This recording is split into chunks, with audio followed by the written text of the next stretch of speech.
네, 반갑습니다. 자, 오늘 이제 4주차 수업이 정책론의 지역지구제부터인가요? 맞습니까? 지역지구제부터죠. 179쪽 토지정책이요. 오늘도 이제 지난주 했는 걸 또 간략하게 좀 복습을 해보겠습니다. 지난 시간에 거미집 모형부터 했나요? 거미집 모형에서부터 했고요. 거미집 모형은 기본 가정이 수요자들은 지금 가격 보고 의사결정을 하고요. 공급자들은 전년도 가격 보고 의사결정한다 그랬죠. 그래서 또 내년도 의사결정할 때는 수요자들이야 내년에 형성되는 가격 보고 결정하면 되지만 공급자들은 지금 가격 보고 결정한다. 예, 공급의 시차가 존재한다. 여기 가정을 좀 기억해 두시고요. 다음에 이게 이제 수렴형이냐 발산형이냐 그 여부를 판단하는 게 있었죠. 수렴형의 경우에는 탄력성으로 얘기하면은 수탄이 더 크면 수렴형, 공탄이 더 크면 발산형 이렇게 한다 그랬죠. 수탄수, 공탄발. 만약에 기울기로 문제에서 제시를 할 때는 기울기 절대값으로 계산해서 부등호 방향을 반대로 생각하면 된다 그랬죠. 수탄이 더 큰 게 수렴형인데 기울기 절대값으로 얘기할 때는 공급의 기울기 절대값이 더 커야 되죠. 똑같을 때는 순환형이 되는 거죠. 이런 거 하고요. 그리고 이 모형의 한계는 공급자들이 합리적인 기대를 한다 안 한다? 공급자들이 합리적 기대를 해요 안 해요? 합리적 기대를 안 하죠. 여기 이제 이론의 문제점입니다. 그래서 합리적 기대를 하면은 이런 게 나타나지 않을 수도 있다. 이렇게 이제 했고요. 그다음에 이제 시장론에 들어가시면은 과장국수 비비자 있죠. 자, 그래서 특히 국수를 더 기억하시라 그랬죠. 국지성과 수급 조절 곤란성. 국지성은 이제 지역성이라고도 할 수 있고요. 부동성으로 인해서 나타나는 현상입니다. 수급 조절 곤란은 특히 공급 조절을 하기가 어렵다 그랬죠. 그래서 공급 조절을 하기가 어려우면은 단기적으로 가격 왜곡 현상이 나타난다. 요 과다한 법적 제한도 수급 조절 곤란과 관련된다 그랬고요. 그다음에 BBB 하면 요거는 주로 개별성과 관련된다 그랬죠. 개별성으로 인해서 비표준화성, 비공개성, 비조직성. 자금의 유용성 여부에 따라 영향을 많이 받는다. 고가성으로 인해서 나타나는 현상입니다. 그 다음에 부동산 시장의 기능에서 자고가 정향있죠. 이거는 자원 배분 기능과 특히 가격 창조 기능을 좀 더 주의하시라 그랬어요. 자본주의 사회에서는 자원 배분 기능을 누가 담당한다? 시장이 담당한다. 시장이 담당할 때 그냥 담당하는 게 아니라 효율적으로 자원을 배분하게 된다는 거죠. 모든 경우에 다 효율적으로 자원 배분하는 것은 아니죠. 시장이 잘 못하는 경우도 있죠. 물론 그걸 뭐라고 하고요. 시장 실패라고 하죠. 그런 예외적인 경우에는 정부가 담당을 하지만 원칙적으로는 시장이 자원 배분 기능을 담당하는 겁니다. 그다음에 이게 가격 창조 기능은 수요자와 공급자 간의 협상에 의해서 가격이 결정될 수 있다는 거죠. 그래서 매수인의 상한선하고 매도인의 하한선 사이에서 어딘가에 협상에서 가격이 결정될 수 있고요. 그렇게 결정된 가격은 다른 협상에서의 정보로 제공이 되고요. 기존의 가격은 파괴가 되고 새로운 가격이 만들어지고요. 이 가격 창조 기능이죠. 이거는 이제 교환 기능이었고요. 이게 이제 부동산 시장의 특성 기능하는 거였고요. 그다음에 효율적 시장 이론했어요. 효율적 시장 이론에서는 효율성의 정도, 어떤 정보를 얼마나 즉각 반영하느냐에 따라서 약성, 준강성, 강성 이렇게 나누어서 현실의 시장은 약성이나 준강성까지는 가능하다 그랬죠. 현실적으로 강성 효율적 시장은 있을 수 없다 그랬어요. 자, 이렇게 시장이 효율적이다라는 것은 초과이윤이 있느냐 없느냐로 얘기했을 때 초과이윤이 없는 겁니다. 시장이 효율적이라는 것은 초과이윤은 없습니다. 그래서 강성효율적 시장에서는 모든 정보가 이미 다 반영되어 있는 상태이기 때문에 어떤 경우에도 초과이윤을 얻을 수가 없죠. 그거는 그만큼 시장이 효율적이라는 얘기죠. 근데 이런 시장에서는 반영하지 못하는 정보가 있죠. 반영하지 못하는 정보가 있다는 얘기는 누군가가 시장이 반영하지 못하는 정보를 들고 가면은 초과이익을 얻을 수도 있다는 얘기죠. 그거는 얘네들이 어딘가 비효율적인 데가 있다라는 의미입니다. 그래서 이런 시장에서는 현재 공표 정보나 미공표 정보를 가져가면 초과이익을 얻을 수가 있고요. 이런 시장에서는 미공표 정보를 가져가면 초과이익을 얻을 수가 있죠. 자, 이렇게 초과이익이 존재한다는 것은 뭔가가 비효율적인 것 같아 보이는 건데, 근데 이런 초과이익을 얻기 위해서는 보다 우수한 정보를 이용을 해야 되죠. 그 정보 비용이 발생하게 되는데, 정보 비용과 초과이익의 크기가 같다면 실질적으로는 초과이익이 없다라고 볼 수 있죠. 그렇다면은 시장이 효율적이다라고 얘기를 할 수가 있다는 거죠. 그럴 때의 효율성을 할당적 효율성 이렇게 얘기한다 그랬어요. 그래서 현실의 시장이 겉으로 봤을 때는 좀 비효율적인 것 같은 모습이 보여도 이렇게 뭐 어딘가 초과이익이 있으니까 누군가는 돈을 더 벌고 누군가는 덜 벌어서 좀 시장이 좀 비효율적인 것 같아 보인다라고 해도 그 돈을 더 벌기 위해서는 그만큼 애를 써야 되는 상황이라면 그러면 현실의 시장이 할당적 효율성은 달성이 된다라 그랬죠. 그럴 때 효율성. 그래서 독점 시장이나 과점 시장 이런 불안전 시장의 경우에도 걔네들이 초과이익을 얻을 수는 있다 할지라도 그 초과이익을 얻기 위해서 그만한 기회비용을 지불한다면 불안전 시장도 뭐가 될 수 있다? 할당 효율적 시장이 될 수 있다는 거죠. 그래서 현실적으로 어떤 실질적인 의미의 초과이익이 존재한다는 것은 그 사람이 애쓰는 것보다도 버는 게 더 많기 때문에 실질적인 의미의 초과이익이 생기는 거죠. 그러니까 현실적으로 투기가 존재한다라는 것은 투기라는 게 대부분 뭐예요? 애쓰는 것보다는 더 많은 뭔가를 가져가는 게 이제 그러니까 투기를 하는 거죠.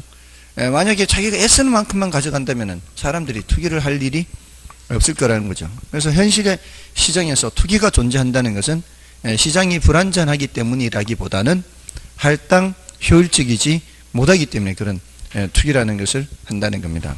그런 내용들을 했고요. 할당적 효율성까지 했어요.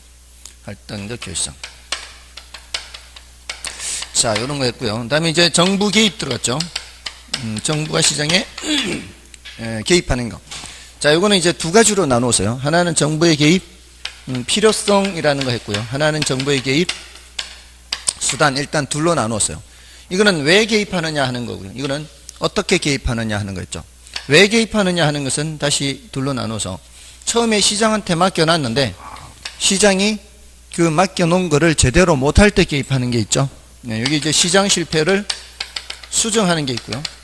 하나는 처음서부터 시장이 못하는 거, 사회적 목표죠. 사회적 목표를 달성하는 것. 이런 것들은 처음서부터 시장이 못하는 거예요. 그러니까 정부가 개입해야 돼요. 이 두 가지 측면에서 시장 실패가 워낙 중요하다 그랬고요. 그 다음에 어떻게 개입하느냐 하는 것은 직접 개입한다, 간접 개입한다, 토지 이용 규제를 한다, 이렇게. 자, 요거 특히 직접 개입과 간접 개입을 구별해야 된다 그랬어요. 직접 개입은 정부가 시장이라는 무대에 선수로 뛰어버리는 거예요. 수요자가 되거나 공급자가 돼버리는 거.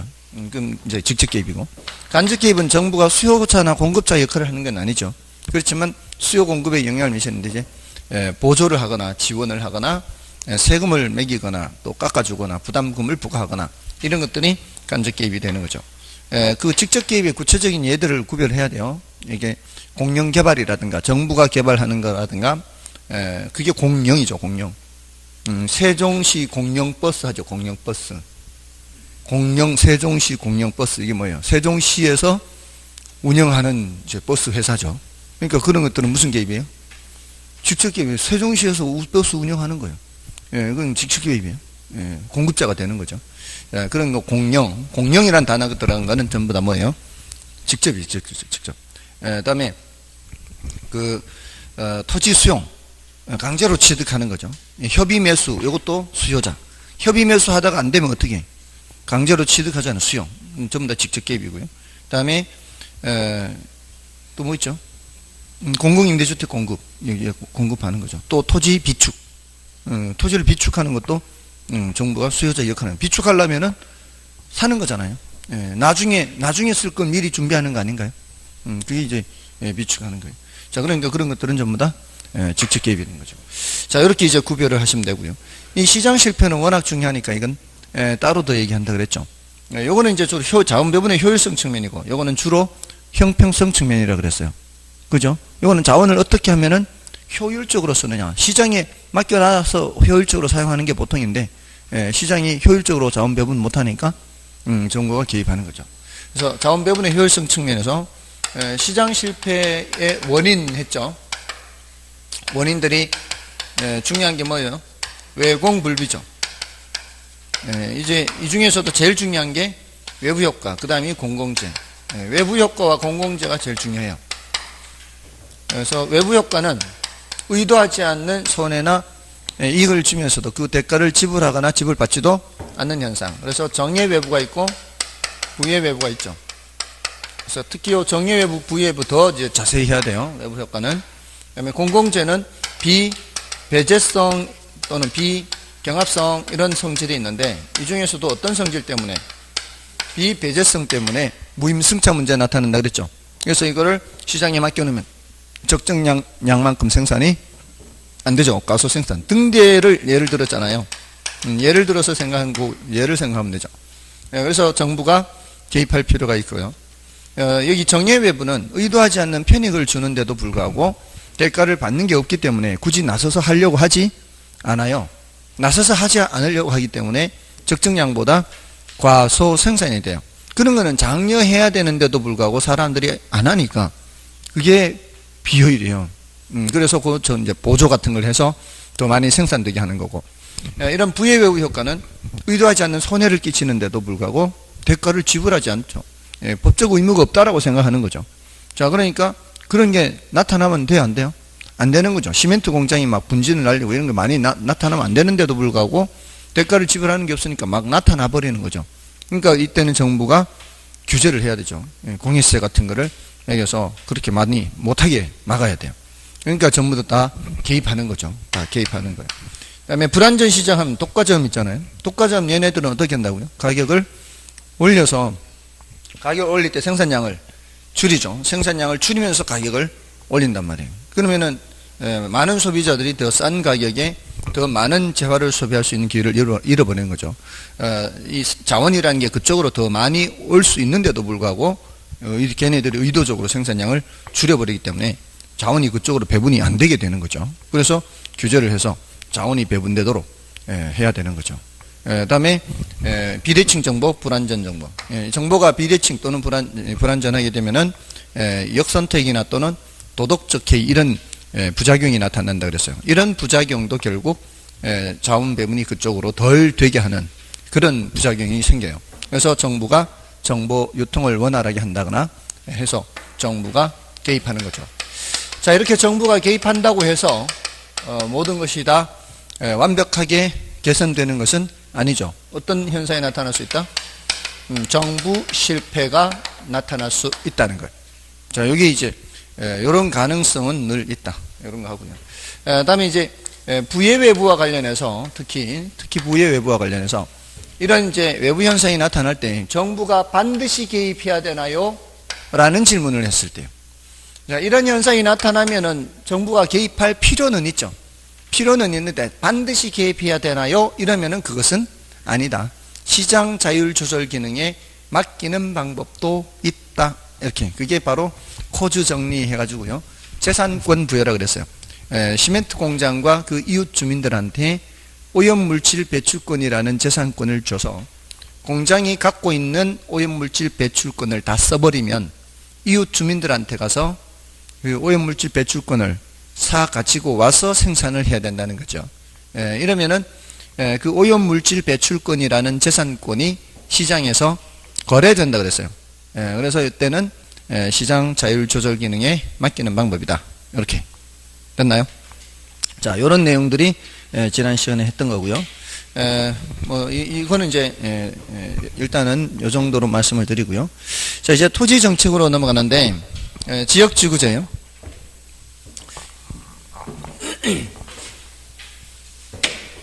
자, 지역지구제는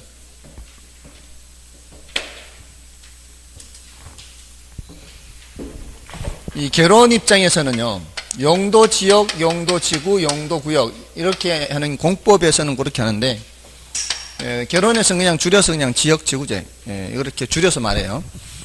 이게 결혼 입장에서는 지역 지구제의 목적, 효과, 문제점, 대책 자 요렇게만 이제 보통 얘기합니다. 공법에서 다루는 거하고는 좀 보는 관점이 다르죠. 근데 이제 부동산 학개론이라는 게 워낙 이 범위가 넓습니다.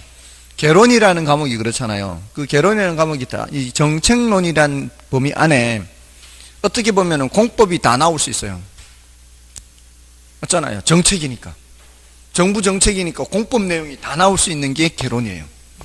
근데 그걸 출제를 해버리면은 개론 선생이 공법까지 다 강의해야 되죠. 매주 2번 와야 돼요. 굉장히 반갑죠. 2번씩 보니까. 그게 이제 불가능하다는 얘기예요. 개론 시간에 공법을 강의하기가.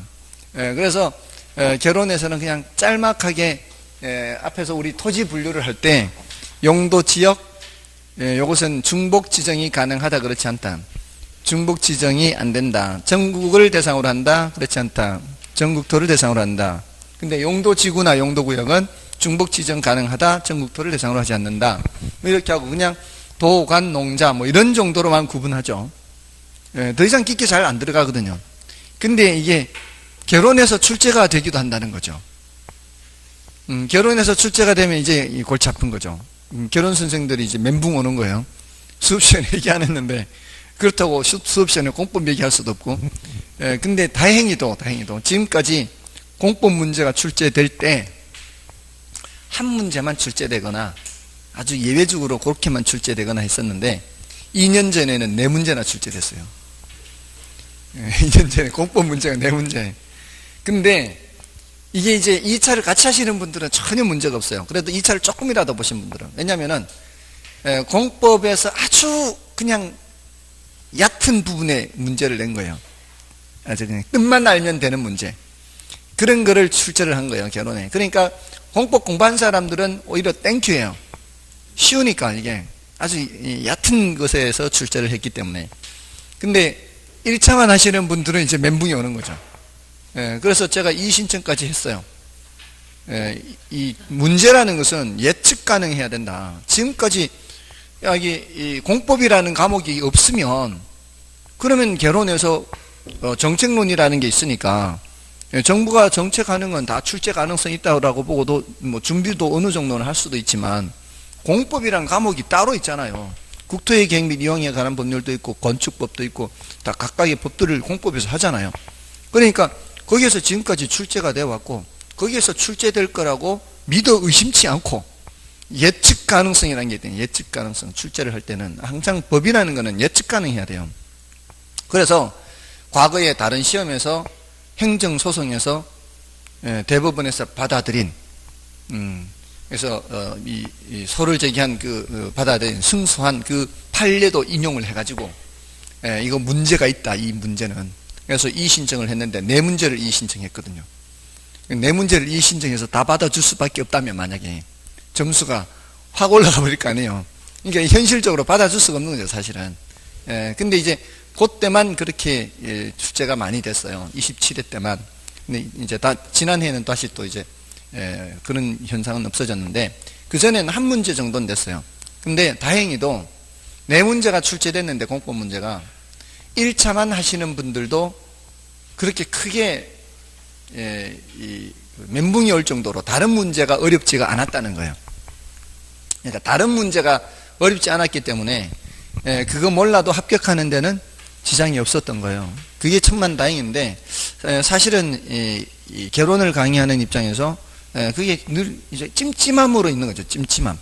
어디까지 공법을 강의를 해야 되느냐 이거죠. 그래서 그냥 앞부분까지는 이제 늘 얘기는 해요. 근데 더 이상은 얘기를 할 수가 없는 거죠. 안 그래도 좀 부족한데 민계공 공법 시간에 도 이제 할 내용이 많은데 그 결혼 시간에 그것까지 업어서 해버리면은 엄청 많이 걸리죠. 결혼도 시간이 좀 부족한 편이잖아요. 자, 아무튼 그렇습니다. 그래서 우리 결혼에서는 요 3가지 주제가 이제 중요하고요.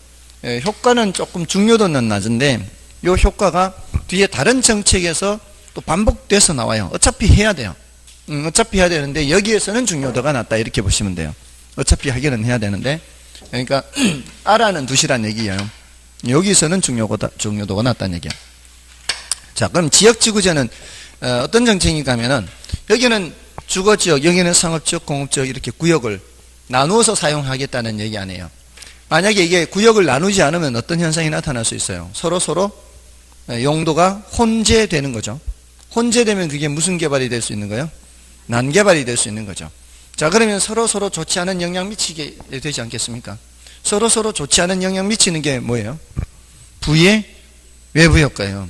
제가 집을 지었는데 지은 지 얼마 안 돼서 바로 옆에 양계장을 짓는다거나, 그 양계장을 다 지었는데 얼마 안 돼서 소음을 발생시키는 공장이 들어선다거나, 이러면 서로 그냥, 아니요, 이 양계장에 닭들 알도 못 낳고요. 소음이 심하니까. 우리 집도 그렇고, 서로 좋지 않은 영향을 미칠 수가 있는 거죠. 자, 그러니까 어떻게? 정부가 구역을 나누는 거죠. 자, 그렇게 나누는 것은 부의 외부 효과를 제거하거나, 기존의 도시 같은 경우에는 제거를 해야 되겠죠. 새로 신도시 개발할 때는 미리부터 방지를 해야 되겠죠. 또는 이제 감소시키거나 이제 방지.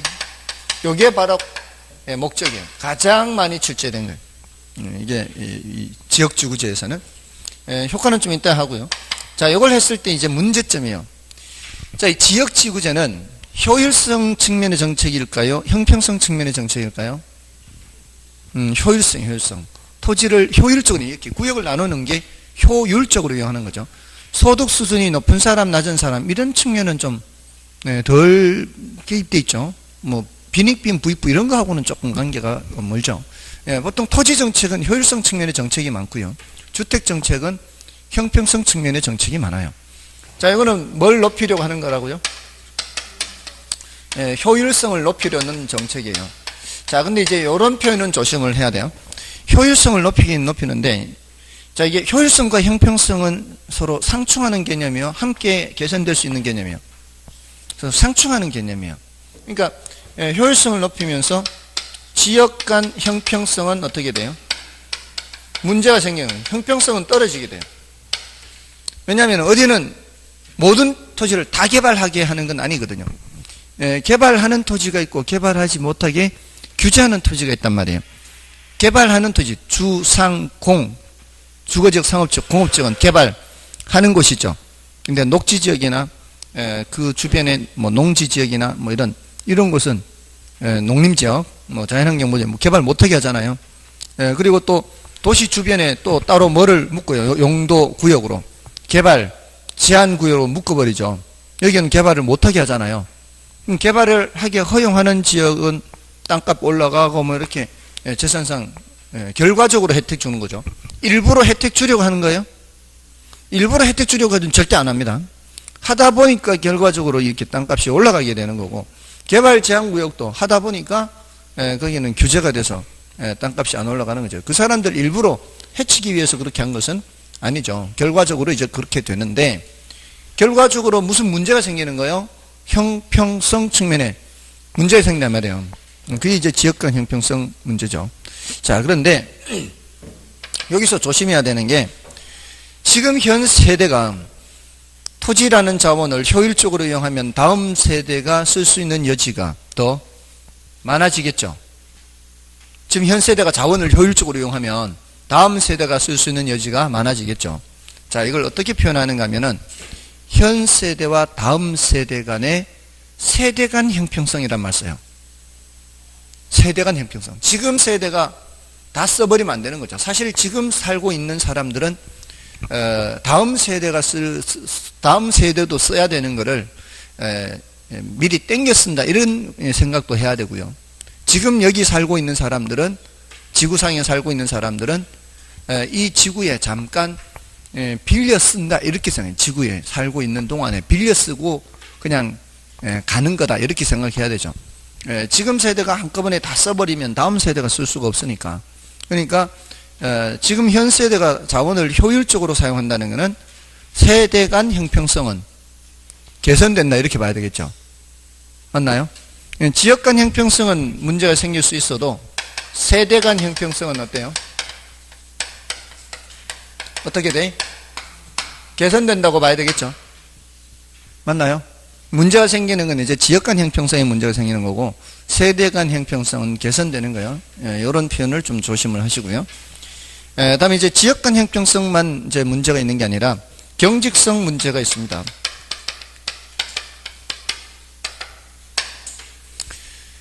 경직성이라는 것은 어떤 상황 변화에 따라 신축적으로 대응을 못하는 경우에 나타나는 현상이에요. 이 계획이라는 게 이게 이제 지역지구제가 도시관리계획으로 되는 건 아시죠? 1차만 하시는 분들은 이게 이제 2차 공법에서 하는 얘기인데요. 도시관리계획. 국토의 계획 및 이용에 관한 법률상 분류죠. 계획을 한 후에 이용을 한다는 얘기 아니에요. 그죠? 그러니까 법도 순서가 어떻게 돼 있어요? 국토의 계획 및 이용에 관한 법률. 계획을 세운 후에 이용을 하는 거죠. 근데 보통 이 도시관리계획의 내용이 뭐가 있어요? 뭐가 있어요? 도시관리계획의 내용.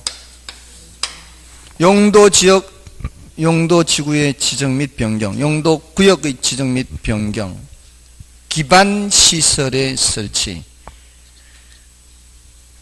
도시개발사업, 정비사업, 지구단위 계획구역의 지정 및 지구단위 계획, 입지규제 최소구역 지정, 뭐 이런 것들 맞나요? 도시라는 거를 지금 계획을 세우는 거 아니에요. 도시.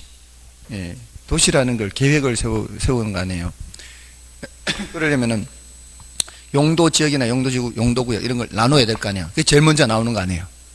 예, 그렇게 해서 자, 기반시설이 도시에 없으면 안 되죠. 기반시설이라는 게 뭐예요? 우리가 아침에 일어나서 밖에 나왔다가 집에 들어갈 때까지 접하는 모든 게 기반시설이라고 보면 되죠. 아침에 눈 뜨자마자 불 켜야 될 거 아니에요.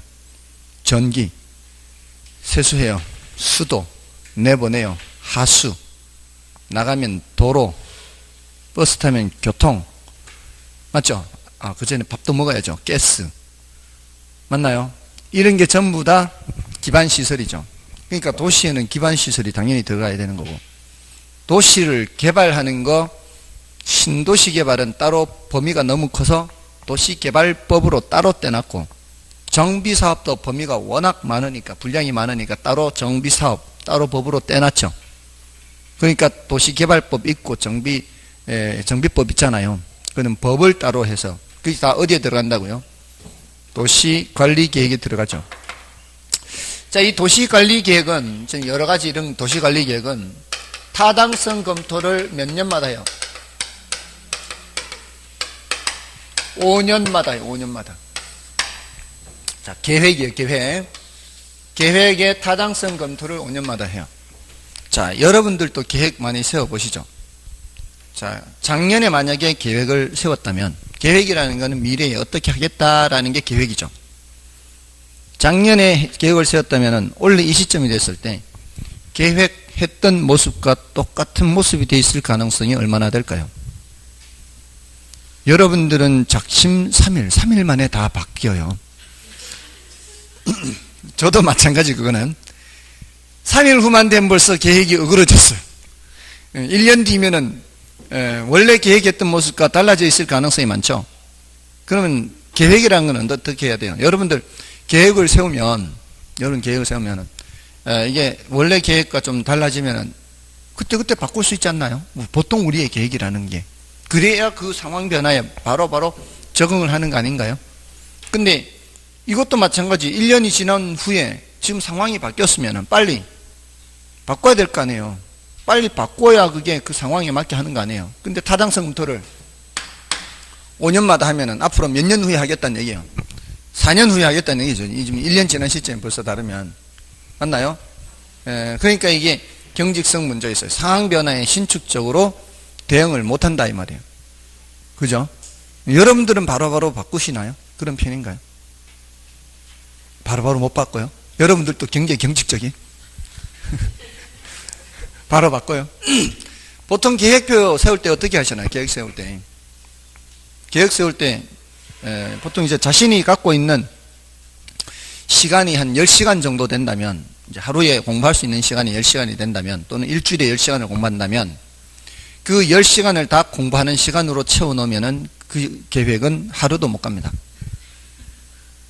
내가 10시간을 공부할 수 있다라고 생각한다면 한 6시간만 공부하는 걸로 떼놓으시고요. 4시간은 아무것도 집어넣지 마세요. 아무것도. 그러니까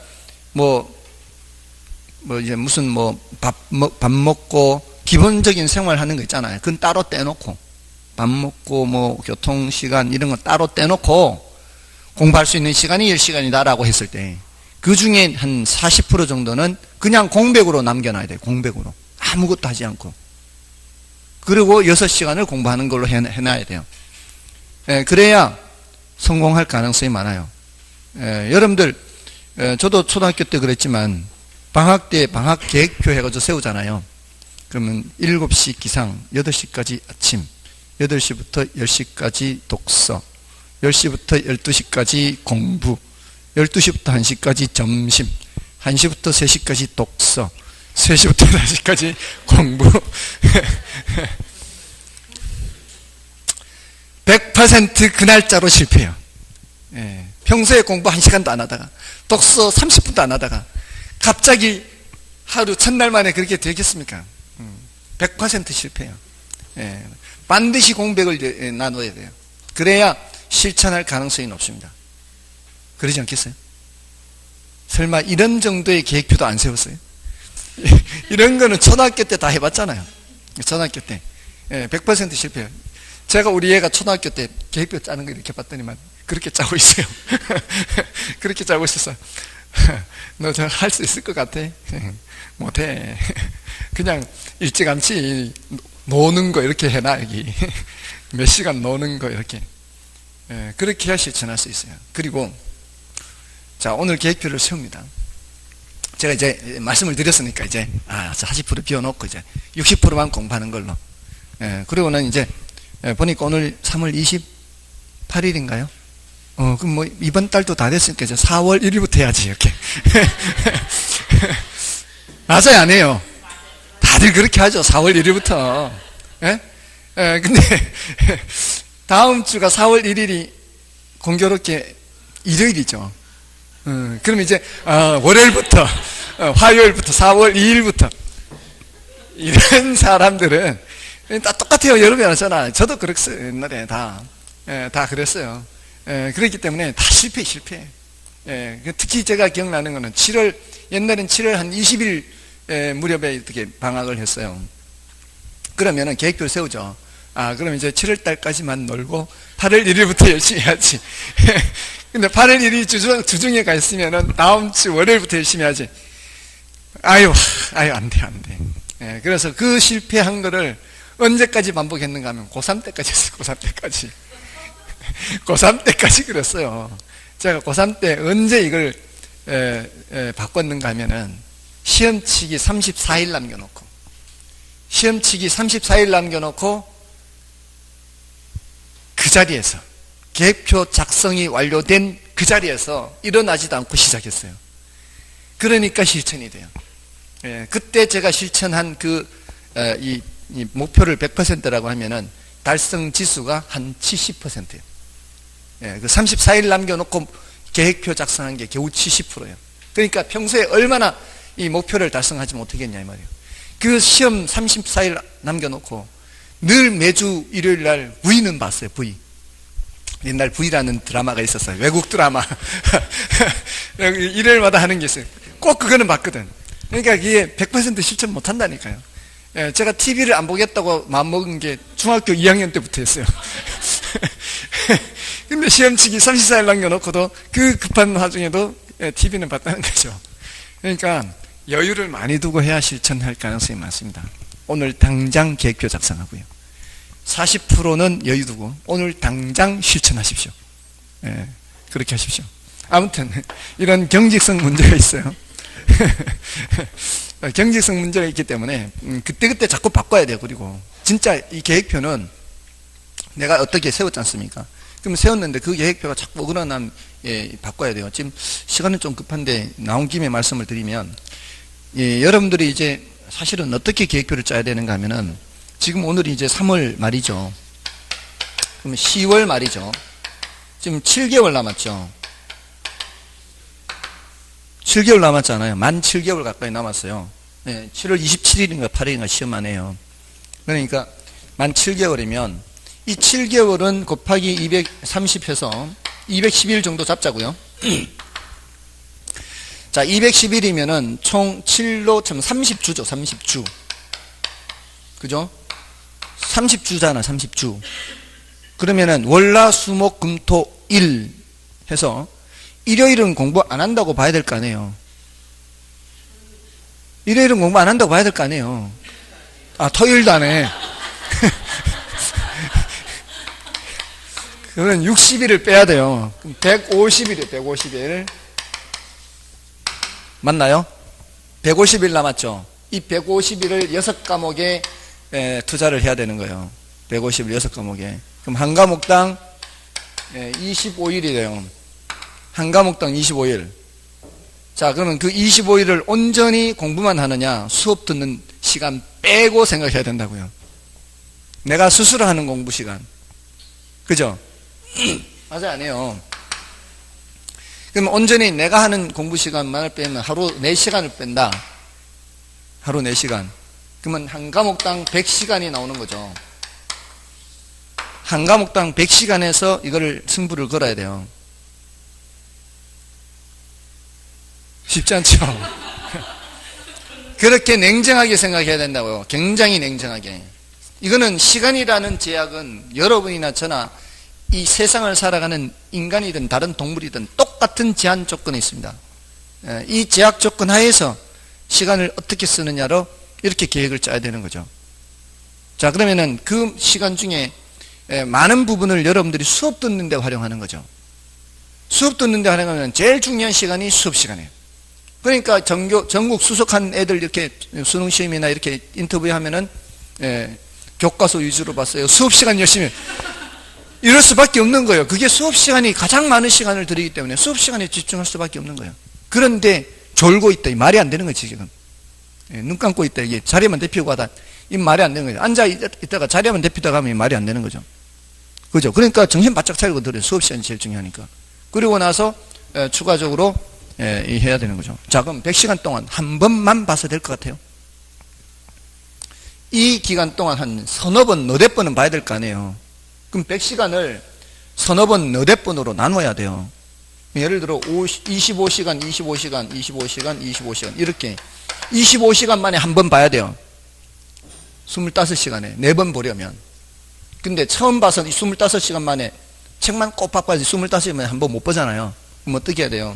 처음 볼 땐 시간을 많이 둬야 되죠. 그러니까 처음에는 이쪽에 있는 시간을 잔뜩 이쪽으로 가져와야 돼요. 그래서 예를 들어 여기 있는 시간을 한 15시간 가까이 이상을 이쪽으로 가져와야죠. 40시간. 여기는 한 10시간 가까이 이쪽으로 35시간. 여기는 25시간, 15시간.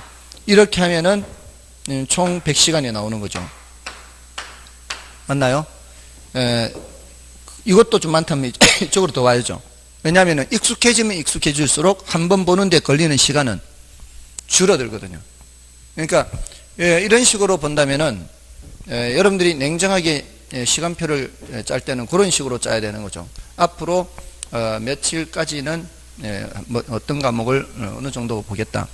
나중 가면은 한 과목 보는데 시간을 짧게 해서 볼 수도 있어요. 그렇게 많이 걸리지 않아요. 시험 치기 하루 전날은 전 과목을 다 봐야 돼요. 6과목 다 봐야 돼요.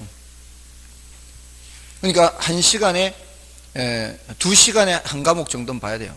전날, 시험 친지 전날 또는 1시간 반 만에. 그럼 어떻게 해야 되겠어요? 중요한 것이 어떤 건지를 넘어가면서 봐야죠. 이게 책을 넘기면서 여기서는 어떤 내용이다 머릿속에 떠올려요. 제가 이렇게 계속 이렇게 복습하잖아요. 어떤 단원에서는 어떤 게 중요하고 어떤 단원에서는 어떤 게 중요하고 이렇게 하지 않습니까? 이렇게. 그러면 여기서는 이런 식으로 생각해야 된다. 여기서 조심할 거, 여기서 조심할 거, 여기서 조심할 거. 이렇게 하면서 넘어가야 되는 거죠. 그렇게 계획표를 짜야 된단 말이에요. 근데 아무 생각 없이 그냥 오늘 시간 좀 남는데 민법 좀 할까? 펼쳤다가 맞아. 개론이 좀 약한데 덮어놓고 또 개론도 봤다가 어디서부터 어디까지 본다는 계획도 없어. 그냥 보다가 시간 되면 시간 됐네 덮어놓고 가고. 내가 앞으로 30분을 공부한다 또는 1시간을 공부한다면 내가 이 시간 동안에는 뭐를 보겠다를 정해놓고 봐야 된다는 거죠. 이렇게 본다면 시간을 이런 식으로 나눈다면은 이 많은 양을 꼼꼼하게 다 볼 수 있는 시간은 부족합니다. 그럼 어떻게 해야 돼요? 과감하게 버릴 건 버리고 오늘 이 시간에는 정책론의 정부 시장 개입을 보겠다 또는 토지 정책을 보겠다 주택 정책을 보겠다 이렇게 단원별로 정해서 난 이 시간엔 이걸 보겠다 정해놓고 봐야 되는 거죠. 그 1시간 동안에 그 시간이 내가 공부하는 그 시간이 내가 뭘 하겠다라고 해서 봐야지 그냥 시간 남으니까 봐야지 이거는 소설책 볼 때나 그렇게 하는 거예요. 그냥 옆에 그냥 에세이나 볼 때 그냥 이 뭐죠? 신변 잡기가 그냥 가볍게 읽을 책이나 볼 때 그렇게 하는 거지 계획에 따라 이렇게 학습서를 볼 때는 내가 과연 이 시간에 뭘 해야지 이렇게 해서 공부를 해야 된다고요. 아시겠죠? 그러니까 그 계획을 세우고 공부를 하시라는 얘기야. 계획. 도시계획 나왔는데 우리 학습계획까지 나왔어요. 학습계획까지. 중요하다고 사실은. 지금 이런 말씀을 드리는 것도 사실 여러분들한테 학습에 도움이 될 것 같으니까 드린 거니까 그렇게 하시고요. 잔소리라고 생각하지 마시고 아무튼 경직성 문제, 지역간 형평성 문제 이런 문제가 나타나니까 거기에 대한 대책이 필요한 거죠. 지역간 형평성 문제에 대한 대책으로는 TDR, 개발권 양도지혜라는 게 있어요.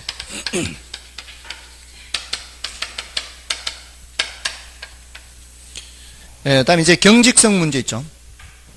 경직성 문제에 대한 대책으로는 용적률 인센티브 제도 같은 게 있어요. 용적률을 더 주는 거죠. 그러니까 건물을 더 지을 수 있도록 하는 거예요. 건물을 더 지을 수 있도록. 용적률은 이제 부피를 나타내는 거지 않습니까?